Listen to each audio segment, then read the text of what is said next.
Internet costs to come down with new NICTA intervention.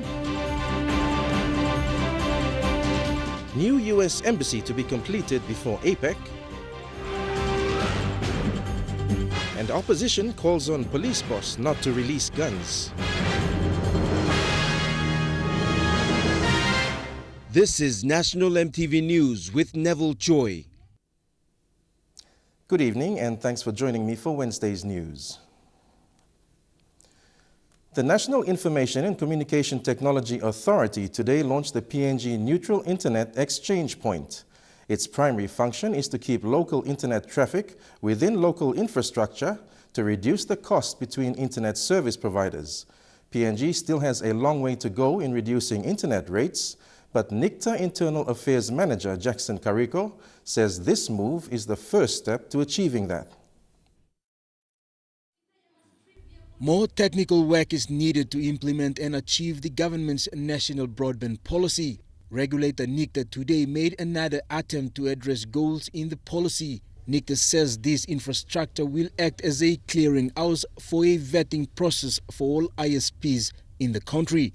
The IXP is expected to open new opportunities for local content development, hosting infrastructure, and at the same time attract global content providers to Papua New Guinea. The Internet Exchange Point, or IXP, is a shared platform at the NICTA headquarters through which internet service providers exchange local traffic via a network switch. One of the most effective mechanisms to accomplish both cost and service gains is through the establishment of an Internet Exchange Point. Without the IXP, domestic internet traffic is forced to use long-distance international links, resulting in high cost for end users. This is partly the reason why internet costs in PNG have been higher than other areas in the region. PNG will be moving in the right direction. It is a critical link between the users and the points of dissemination, which is the ISPs. According to NICTA, this is a critical link for the ICT industry in the country. NICTA is calling on ISPs to come on board with the system able to cater for more than 10 registered ISPs. Jack Lapave Jr., National EMTV News. The new U.S. Embassy building in Papua New Guinea will be completed in time to accommodate U.S. President Donald Trump when he arrives in the country for the 2018 APEC summit. U.S. Ambassador Catherine Ebert-Gray, speaking to EMTV News, said the building is expected to be completed by November 2018. Eric Harupma with this story. U.S. Ambassador Catherine Ebert-Gray unveiled plans for the new U.S. Embassy compound or NEC to government officials, stakeholders and the media this morning in Port Moresby. We're really excited that we finally recommenced construction of the U.S. Embassy building here in Port Moresby. Because there is some construction already on the ground that's been completed, we expect this high-tech building to be done in about 30 to 36 months. But my project manager, engineer Deo De Souza, has promised me that at least the facade and the landscaping will be done before November 2018. So we want to add to the landscape of this city when it comes to APEC. The new U.S. Embassy compound is being built at Konidobu in Port Moresby, and it is expected to be completed by November 2018 in time for the APEC leaders meeting which U.S. President Donald Trump will be attending. Project Director Dia De Souza said at least 30 contractors will be hired to work on the compound. We're looking at different nationalities coming in to bring in the beauty of the trades, how they do the specific things, how they install stone, for example. So the local people will be working with them and learning how they do installation of technical security. The locals will learn from that. And how we do physical construction, like the construction of the walls, etc., based on security construction. The locals will learn from that. So we're looking at 400 workers right now. Ambassador Ebert-Gray said this new embassy signifies an important relationship between the United States government, Papua New Guinea, Vanuatu and Solomon Islands. It symbolizes continuous U.S. assistance in the Pacific region. She said the project will also benefit the local economy in terms of workforce, purchasing of construction materials and jobs. Eric Arupma, National MTV News. Deputy Opposition Leader Sam Basil has called on the Police Commissioner to cancel the release of impounded guns in Leh, stating security reasons during the national elections. But Police Commissioner Gary Bucky says it's for training at the Joint College and the guns will be released slowly only upon request. Elections are quickly approaching. In less than 20 days, today more concerns for security. Deputy Opposition Leader Sam Basil has called on the PNGDF, Customs and Police to hold back on releasing guns being kept in Leh's Igam barracks. I'm calling out on these three men to now think seriously about the security of Papua New Guinea. We understand that we're all going into the elections and the risks are very high of those weapons not going to the right hands. Now, in election time, if those weapons do not go in the hands of the right people, a lot of people will be killed, and a lot of good members that are supposed to come into Parliament will be sidelined or will be forced through the rigging system, and those guns will play a very important role in those activities. So, the guns were impounded in October last year. There were allegations that the guns were brought into the country without proper paperwork. It brought to light the possibility of a gun smuggling ring. Today, the Police Commissioner sternly explained that the guns belong to the police and 50 will go to the Joint Training College in Igam. Even to the extent that the report that has been compiled by Customs have gone through NSAC, which is the body that advises NEC on issues of security matters. NSAC have cleared those weapons and they are police weapons. I have actually directed for these weapons to be kept at Igam barracks for safety until all these matters are resolved. Now, I am donating 50 of these weapons to the Joint Services, to the Joint Force College at Igam. They are not going to be used by soldiers. They will be used by the cadets undergoing training at Igam. The rest will be slowly released to divisions during the elections if there is a request. Yes, I appreciate the concern that has been raised by the member, and he wants me to issue those weapons after the elections. What will I arm my policemen? That I will be sending them to the elections. The issue in the constabulary is that we do not have sufficient firearms for our men and women. So I cannot risk the lives of my men and women going into the elections, knowing full well that the current elections, the situations with regards to the threats that are confronting police in these current elections is very high. Papua New Guinea has faced serious gun problems during the past elections with political factions. It has received international attention. Bethany Harriman, National MTV News. Transparency International PNG has welcomed the government's decision to shelve the 10,000 kina nomination fee proposal. TIPNG Chairman Lawrence Stevens said that TIPNG objected to the proposal as soon as it was suggested. He said it was clearly disrespectful of the Constitution. Stevens says while the decision may come as a relief to some intending candidates, it brings far more relief to those demanding respect for the laws of this country and the constitutional rights of citizens. TIPNG is also appealing to intending candidates and political parties to consider anti-corruption and good governance as an integral part of their development policies and for all eligible voters to vote wisely. Eligible voters of Finchafen District in Morobe have missed out on the voter registration due to a shortage of forms. A team leader of the Yabim Mape area in the district says the names of 3,000 people from the area are not on the updated common roll. The Electoral Commission Office of Morobe is currently having a meeting to find solutions to this concern. Finchafen District received their updated common roll last week. The field officers in charge of updating the enrollment last year realized that 3,000 names of eligible voters have missed out. This is so due to the shortage of enrollment forms from the Electoral Commission office. Me pla kisim 1 week, 2 weeks lo me pla work in this la work. Good clean sweep work me pla work in taso. How na come now na end up lo here because lo no got forms. Mabi said the Electoral Commission should have provided more forms to cater for the population in the area. She called on the office to sort out the issue quickly before writs open on the 20th of this month. The Morbe Electoral Commission says it is aware of the situation and is working closely to find a solution. Currently, there are 4.8 million eligible voters in PNG. 70,000 added brings the total to 5.5 million voters. The officers of Morbe Electoral Commission are working on a supplementary role for the Commissioner's approval as a solution to the concern. Julie Badui Owa, National MTV News, Leh. You're with National MTV News. After the break, police constabulary in dire need of housing, and police commissioner welcomes commitments by local MPs to build houses in the electorates. Stay with us.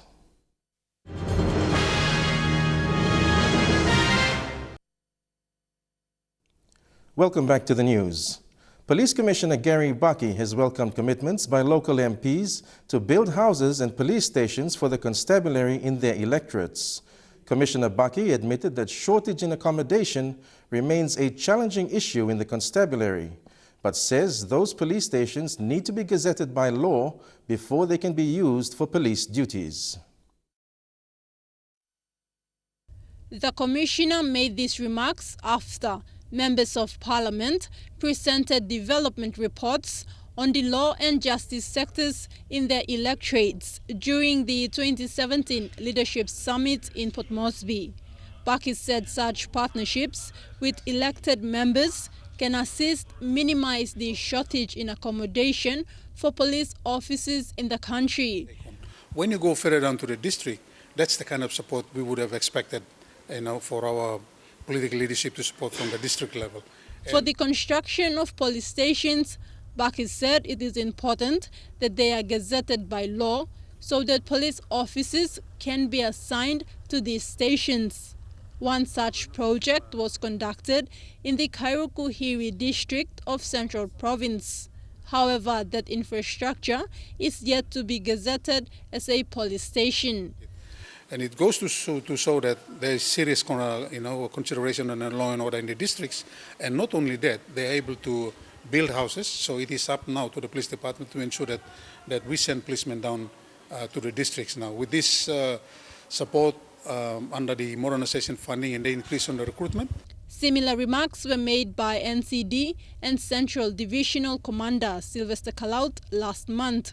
Commander Kalaut said as Port Moresby and Central Province develops, there will be a need to build more police stations to police these areas. Shortage in accommodation is amongst the top 10 challenges the Royal Papua New Guinea Constabulary tries to address every year. But with the limited funds allocated to the constabulary by the national government, very little can be budgeted for maintenance or the construction of new houses. So in a way it's good, but again, having said that, we have to be mindful of the fact that you could build houses which we may not be able to put policemen in there, and then you allow a situation where houses have been left unoccupied for a long time, 6 months to a year, which later on will create a lot of problem for us. While the police hierarchy is working on trying to improve housing for its members, there is a growing number of police officers living outside the designated police barracks. Thekla Gunga, National MTV News. Royal PNG Constabulary Acting Deputy Commissioner Rafael Huafolo says there is a serious housing problem in the constabulary. He said this today at the signing of a memorandum of understanding that is expected to see 1,000 houses built for policemen and women. The heads of agreement was signed between National Housing Corporation, Police Association, developer Millscope LLC, and Bank South Pacific. The agreement sets the terms for entering into formal contracts between the parties in the lead-up to the infrastructure development and construction of 1,000 houses. Developer Millscope LLC is an England-based company. The social housing sector is something like a $54 billion industry, and it's something that's an urgent need and something that we've worked diligently to come up with the model to get this project underway. So we thank you for that opportunity. Housing Minister Paul Ezekiel said the signing is a result of ongoing discussions. He said this will be a pilot project to fix the housing dilemma currently faced in PNG. He said this project is a way of giving something back to policemen and women. I think for the 1,000 policemen, hardworking policemen and women out there in the field today, this is something that has been long overdue. I want to assure you that time for investment in this country is now. Our economy at this point of time is slow, but I want to assure you that it's picking up, and you have come at the right time. President of the Police Association, Loa Tambua, said this was a dream come true. You know, they bring their own money, bring own logistics from the barren land, roads, sewage, power, water, building a house, and simply to hand you over the keys. It's a dream come true. Maureen Wanu from Bank South Pacific said the bank is ready and waiting for applications. So there are requirements that the members have to meet in order to be eligible for the housing. And that is something that's going to be discussed between the association and NHC to come up with that. And then they come to the bank. We are waiting patiently to receive those applications, and we're going to be putting priority on them to get them off. The land allocated for this development is located next to the National Research Institute on portion 2601 M1 Granville in the nation's capital. Deli Waigeno, National, MTV News. Minister for Education Nick Kuman says skills-based education needs to be developed. He was addressing the Senior Education Officials Conference being held at 17 Mile outside Port Moresby. Mr. Kuman said the education sector should provide students with a quality pathway that ensures they also benefit from the resource sector boom currently being experienced in the country. The Senior Education Officials Conference was well attended, and it was likely the last address by Mr. Kuman in his capacity as Education Minister. He wants to see the government improve on developing skills of students in schools. When you allow an exit point, you don't throw kids like rubbish bin, you throw them and go outside the window and then you forget about it. They are Papua New Guineans. One day they will become adults of this country. One day they will have a family. One day they will, try to be competitive like everybody else who are educated, who are semi-educated, and those who are coming out of the school system. Mr. Kuman said the education sector should provide students with a quality pathway, including technical and vocational education training, or TVET. When we have the experience of mining boom, oil and gas development in this country, we got new trains are going to be developed in the next 2 or 3 years. We cannot continuously, as a government, bring in skilled laborers from Philippines and China and India. It's not doing good to the country, because at the end of the day, the money that we use to employ these people, they will take that money and go away. They will take it out of the country. It doesn't stay here. Education Secretary Dr. Uke Kombra thanked the minister for achieving a number of milestones for the sector under his leadership. There were other agendas that ministers pursued, like e-learning. Examination cheating was a major achievement. The standard-based curriculum framework, the registration policy where the schools must have certain standards in our establishment. Chairman for Teaching Services Commission Baran Sori thanked Mr. Kuman for taking up the recurring teachers' issues. Every year, teachers complain about leave fares and about other entitlements that are not being met. It is this minister that makes sure that the government listen to teachers' calls for improvement in salaries and allowances. In 2014, Dr. Kombra also thanked Mr. Kuman for his efforts in seeing to realization the National Education Plan and the Teaching Services Commission Plan, including a rollout plan. These, he said, are achievements never had before. Deli Waigeno, National, MTV News. Trade Minister Richard Maro says Papua New Guineans are paying more for rice than they should be. Taking particular aim at Trukai Rice, the leading rice brand in the country, Maro is adamant that consumers should be paying much less. Minister Maru says the Trade Department has conducted a study that gives them reasonable grounds to indicate transfer pricing. He says comparing global prices of rice, similar to that being imported into PNG by Trukai, the price difference shows that Trukai prices are inflated by 20% and that inflated price is passed on to consumers. Maru blames the Independent Consumer and Competition Commission for allowing this to happen, saying there should be price control used to regulate prices. What the minister is saying is an independent assessment of itself. We cannot agree or disagree because we have to do an independent assessment on our side to establish these facts correctly before we jump in to say that this is actually happening. ICCC Commissioner Paulus Ain says price control used to be applied to Trukai prior to 2009. After an industry review in 2005 and 2009, where it was found that Trukai was no longer the only rice distributor in the country, price control was lifted. We have found that there was some level of competition, so we decided to stay away, remove price control, but price monitoring. Price monitoring is a form of regulation applied, a light-handed type of regulation where you don't necessarily set the price, but the goods and services supplier informs the regulator of the price it intends to charge. So we have a quarterly basis. Trukai informs us of the price changes it applies. Ain says they use Australian and New Zealand prices as benchmark to monitor the price of rice in the country and admits that they have seen a marked increase by Trukai over the years. So, but lately after the 2009 one, that trend began to divide. So that assessment gave us an impression that we are gradually moving away from the international benchmark, and we were a little bit concerned with that movement. So we've gone back to Trukai, because our regulatory period is only up to 5 years. So we were talking to Trukai, said, no, you are moving away from the international benchmark, and what is the cause of it?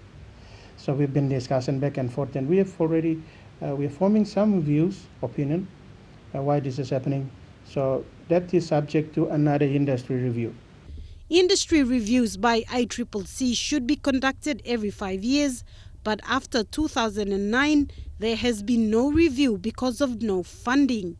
Trukai was contacted for comments, and EMTV was advised that a media statement will be made on the issue in the coming days. Sarah Aupong, National EMTV News.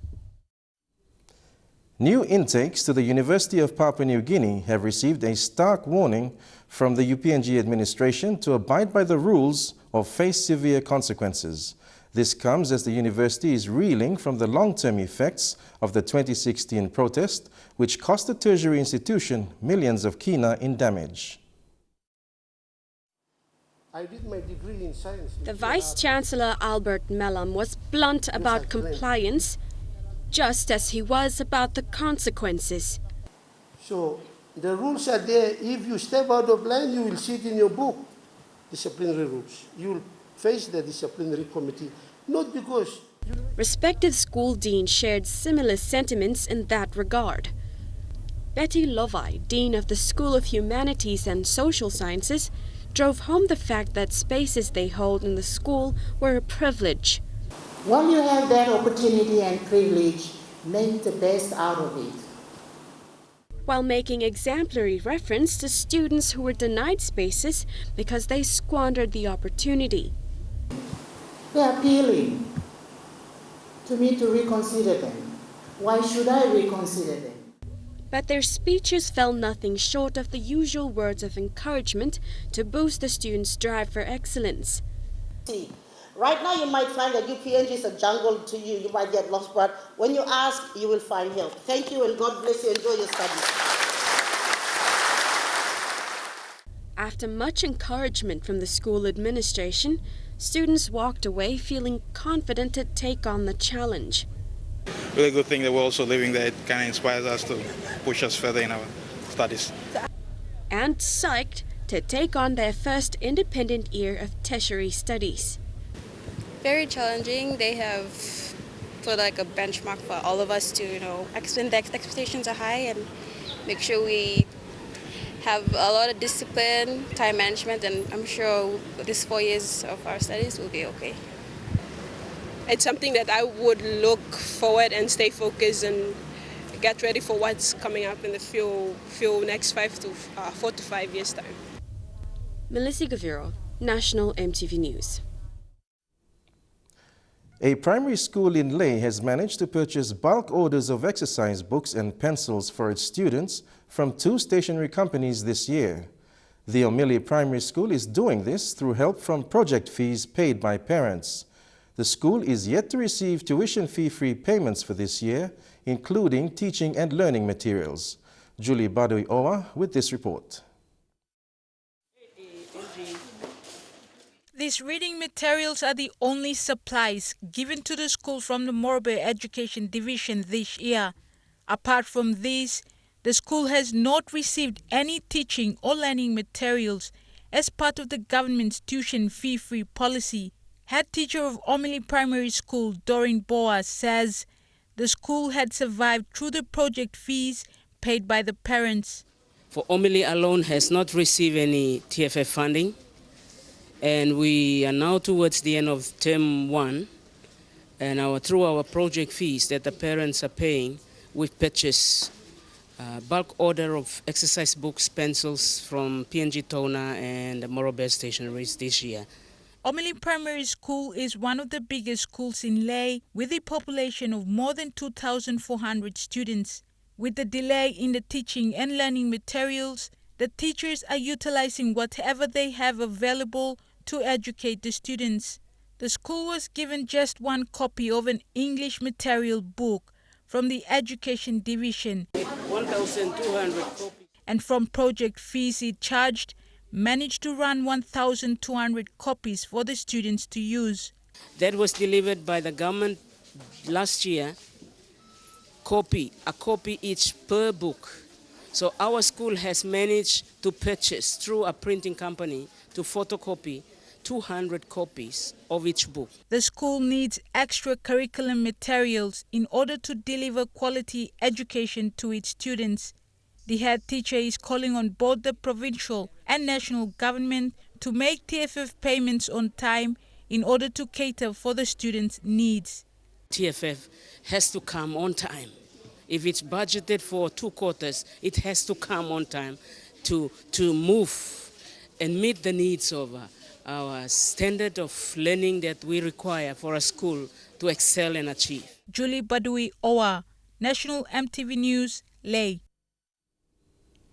The Mount Hagen City Authority would like to revive the Garbage and Sanitation Tax Act, among other plans for the city's development. CEO Leo Noki thanked the Seventh-day Adventist Church for helping in cleaning Mount Hagen City last week.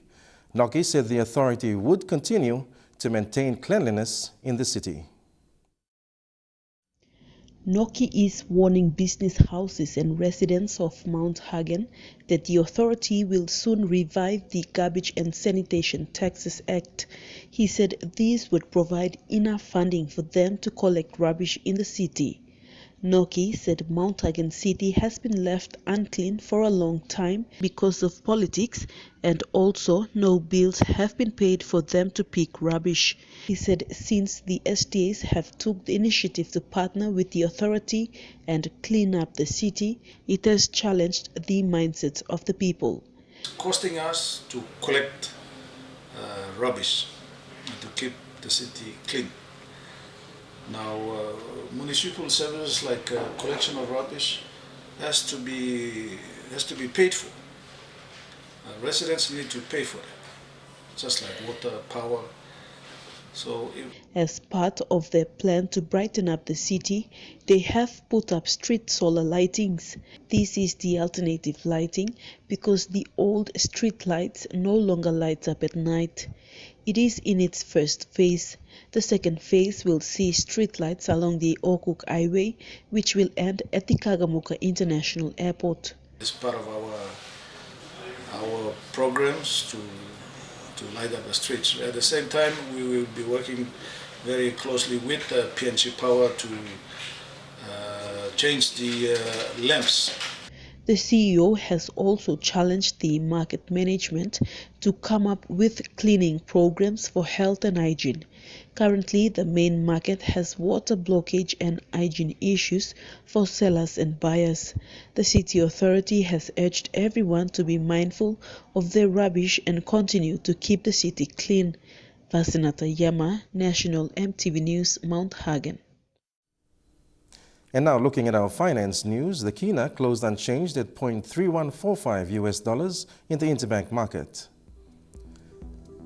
At Bank South Pacific, your Kina was buying $0.307 $0.4030 Australian dollars, $0.28454 euro, and 33.77 Japanese yen. Looking at commodity prices at New York close, cocoa and copra closed higher, while gold and coffee closed the day lower. Crude oil closed higher, while palm oil and copper closed the day lower. And on the stock market, the Dow Jones closed at 39.03 points higher, the ASX closed at 19.65 points higher, and the All Ordinaries closed at 20.15 points higher. You're watching National EMTV News. Hundreds of unroadworthy PMV buses impounded in Lae, and Rigo MP donates vehicles for his market users in his district. Those stories and more after the break.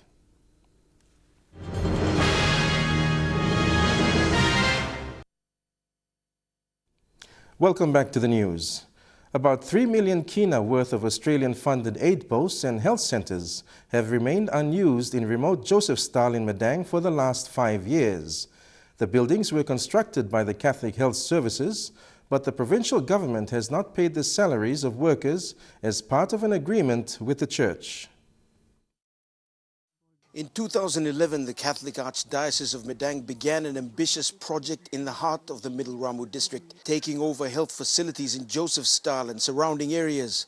The Archdiocese implemented a 3-year rehabilitation and construction plan. We had a transition period within which we were to try and manage Josephsthal as a whole. Within the 3-year transition period, we were successful in securing funding from AUSAID through incentive fund. The church spent 3.5 million Kina in Australian aid money constructing more than 39 new buildings, including staff houses for medical workers. All this done under a 3-year agreement between the Catholic Church, the Madang Provincial Government and the Provincial Health Division. The idea was to make Josephsthal become a referral site for 10 satellite facilities within the Middle Ramu district. The project drew high-level Australian government attention. The opening of the Josephsthal Health Centre was attended by the Australian High Commissioner to PNG, Deborah Stokes. But when the interim agreement expired in 2013, the new agreement wasn't signed by the provincial government, who were responsible for the payment of salaries. When I sent out the project officer for 6 weeks, 6 weeks, he walked from one facility to the other, to the total of nine satellite facilities under Josephsthal, including Josephsthal area, and he felt really sorry. It's not a good story.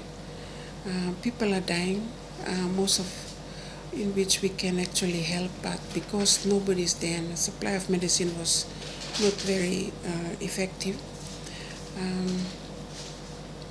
they just felt hopeless. Since 2013, except for the infrastructure development, we have not been able to improve or achieve what we wanted to do, simply because terms of the MOA that we entered into were not agreed to by our partners.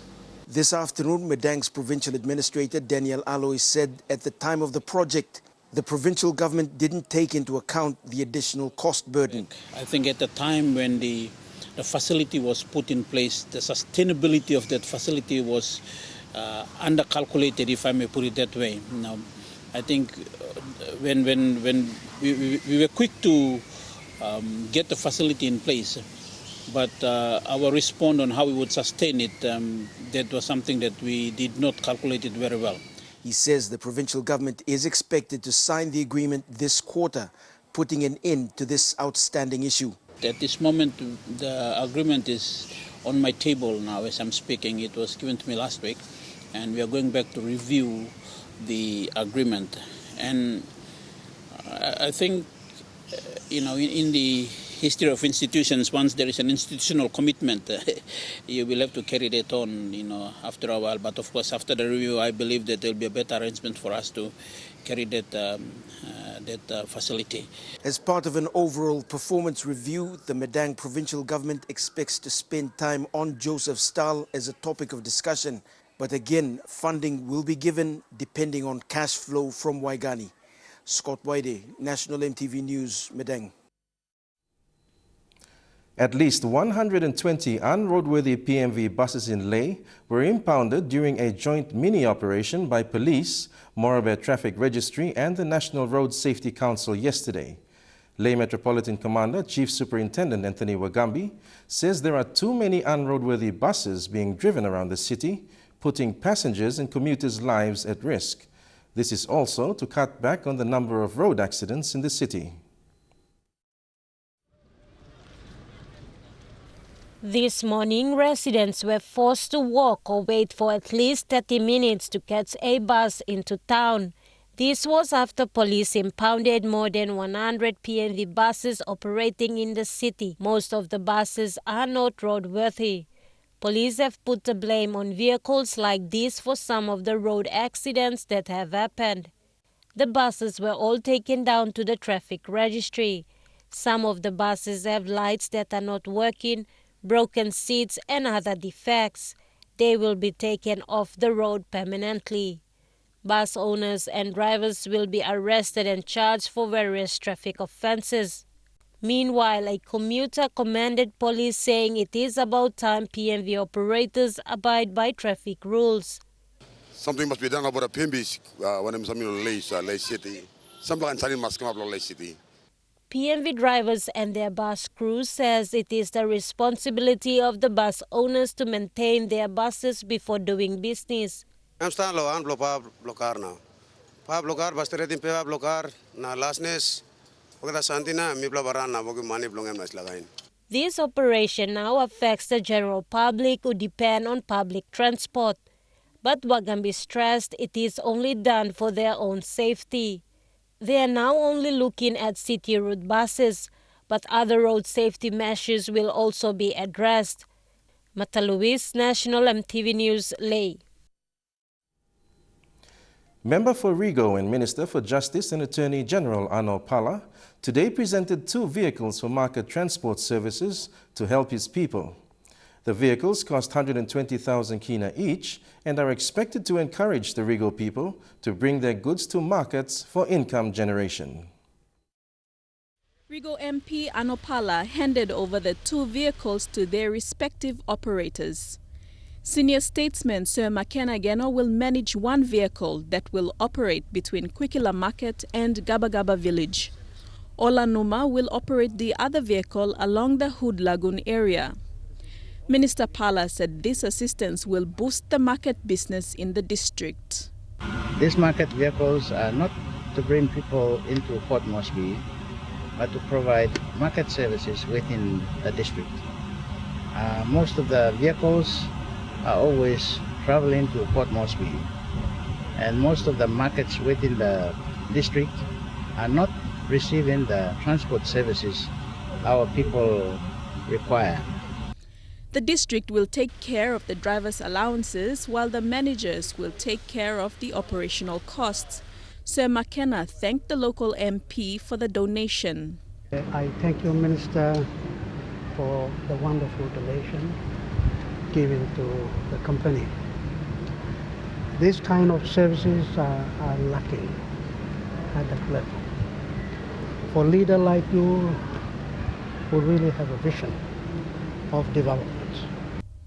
The areas that will now receive the transport service are those that have in the past struggled because of the lack and inconsistency of reliable transport services.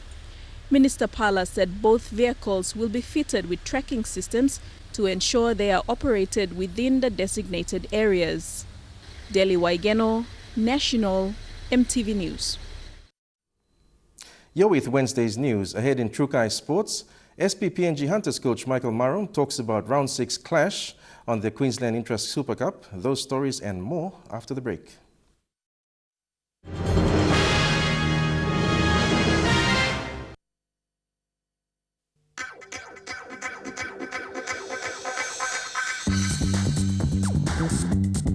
Trukai Sports.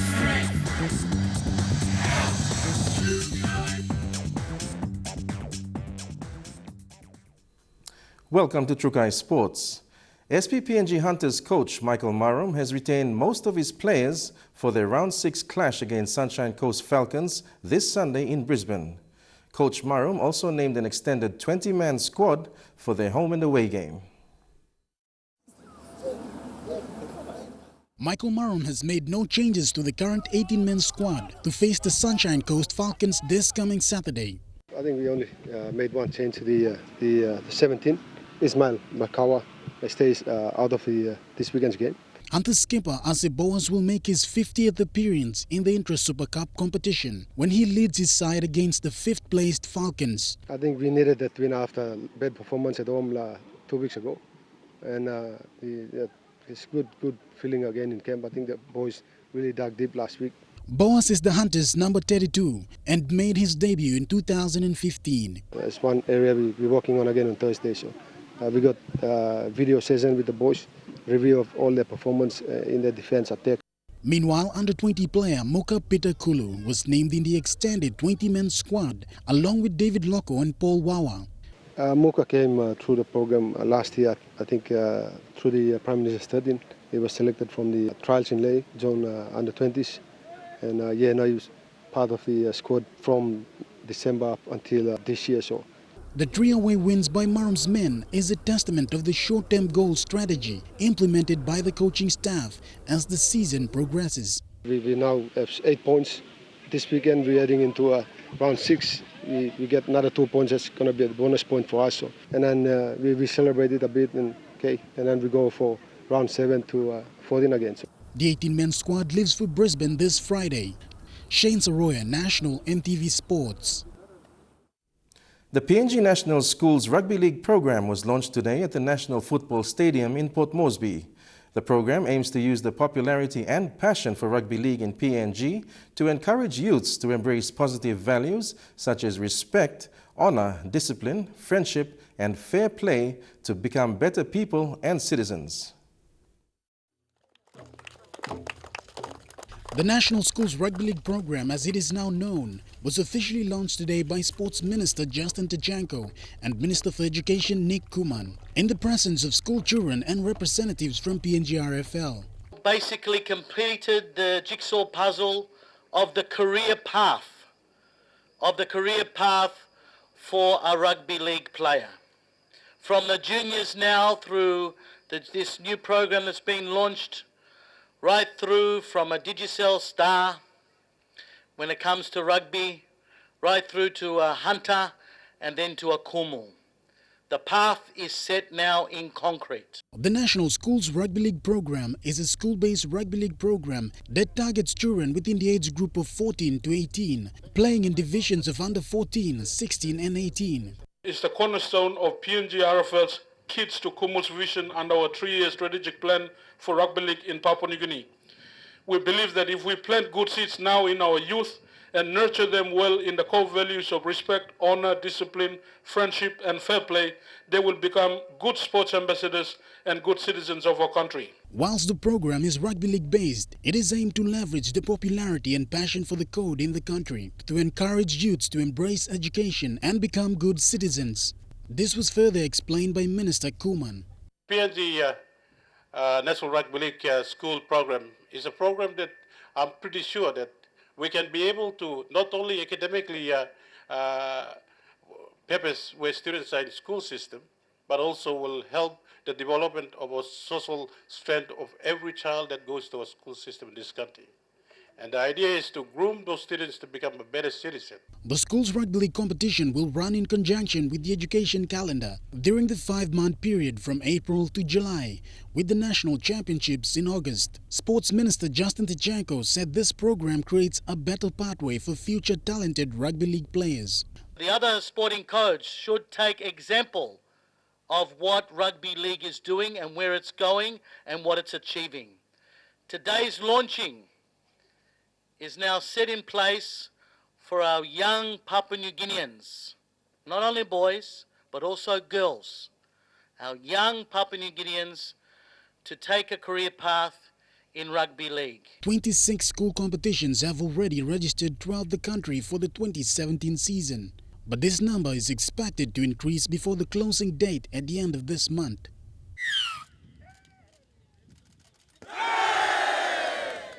Shane Soroya, National EMTV Sports. You're watching Trukai Sports. We'll have more action after the break.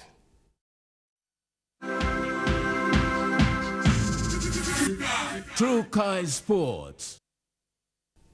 Welcome back to Trukai Sports. To football now, and Madiu Andrew, the interim chairman of the National Premier League, the competition proposed by the Football Federation of Papua New Guinea, has come out hard against the Oceania Football Confederation. In a release from the OFC, comments made by Andrew regarding their affiliation to FIFA had been labeled as false. In a media conference held today, the former president of the PNGFA, Madiu Andrew, said the issues at hand had far-reaching repercussions. Somebody else, that is their right.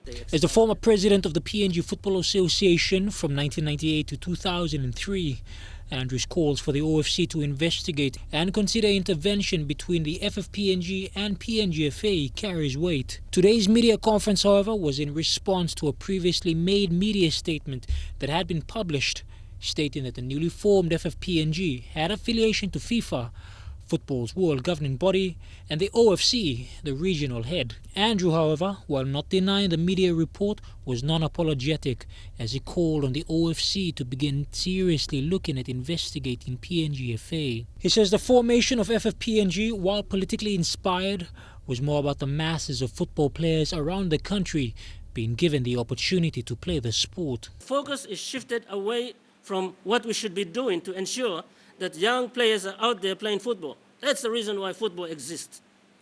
Football organizations exist to ensure that young fellows are out there, young girls and boys are out there playing football, so those of us who love football can watch that and enjoy football. That is why organizations like PNGFA exist.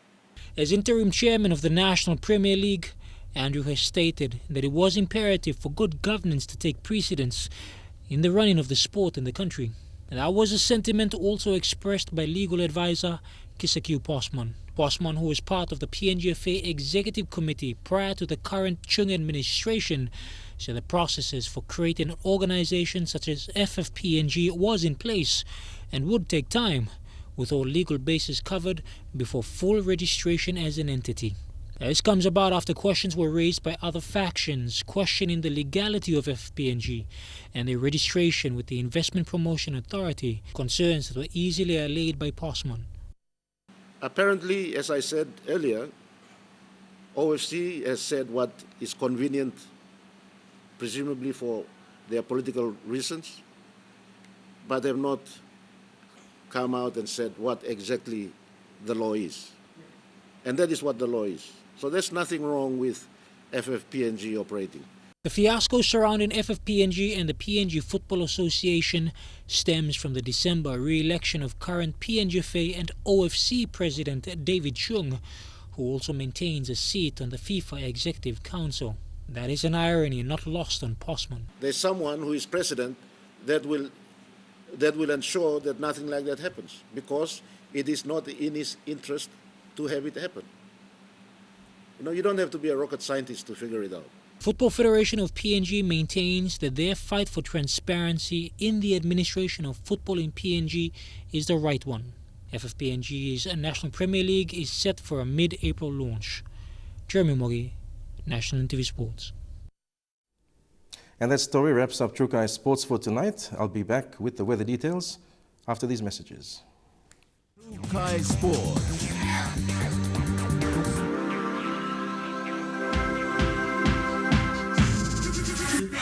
True Kai Sports. The weather details are proudly brought to you by Dulux Weather Shield. Worth doing with Dulux. And now your weather forecast for tonight and tomorrow. In the southern region, Port Moresby and Karama becoming cloudy with afternoon and evening showers developing.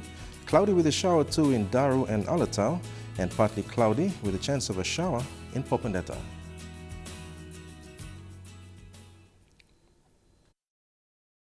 The weather details are proudly brought to you by Dulux Weather Shield. Worth doing with Dulux.